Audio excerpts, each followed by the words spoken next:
हाय जय हिंद। इग्नू के सभी दोस्तों को कम टू हिस्ट्री में आपका स्वागत है। एक बार फिर से हम MHD 7 के लॉन्ग आंसर टाइप के क्वेश्चन को की सीरीज को आगे बढ़ाते हुए ये लॉन्ग आंसर टाइप क्वेश्चन की सीरीज में हमारा पार्ट 2 है या दूसरा वीडियो है। तो आइए हम प्रश्नों को देखते हैं। रूप, शब्द और पद को परिभाषित करते हुए उनका पारस्परिक अंतर बताइए। दिसंबर 2020 में पूछा गया प्रश्न है जो यूनिट 9 से संबंधित है।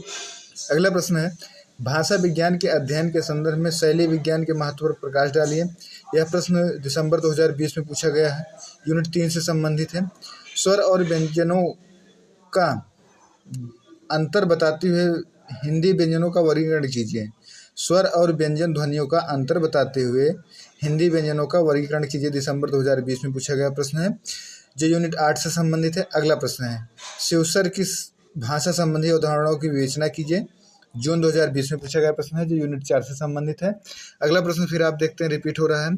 स्वर तथा व्यंजन का अंतर स्पष्ट करते हुए हिंदी के विभिन्न स्वर ध्वनियों का उल्लेख कीजिए। जून 2020 में पूछा गया प्रश्न है, यूनिट 8 से संबंधित है। अगला है, हिंदी के स्वानिम से आप क्या समझते हैं। हिंदी की स्वानिमिक व्यवस्था की प्रमुख समस्याओं पर प्रकाश डालिए। जून 2020 में पूछा गया प्रश्न है यह, जो यूनिट 8 से संबंधित है। अगला प्रश्न है हमारा, मनोभाषा विज्ञान का परिचय देते हुए बताइए कि उसकी उपयोगिता क्या है।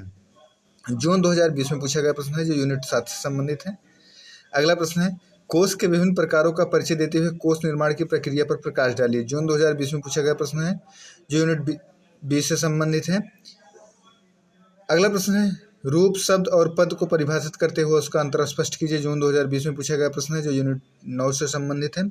अगला प्रश्न है हमारा, हिंदी भाषा के बारे में विवेचना करते हुए उनकी प्रमुख बोलियों का परिचय भी दीजिए। जून 2020 में पूछा गया प्रश्न है, यूनिट 7 से संबंधित है। अगला प्रश्न है, नाम चौमस्की या चौमस्की की भाषा और व्याकरण की अवधारणा को उदाहरण सहित स्पष्ट कीजिए। जून 2019 में पूछा गया प्रश्न है जो यूनिट 9 से संबंधित है। अगला प्रश्न है, भारत में हुए भाषा चिंतन का उल्लेख करते हुए क्रिया की संकल्पना समझाइए।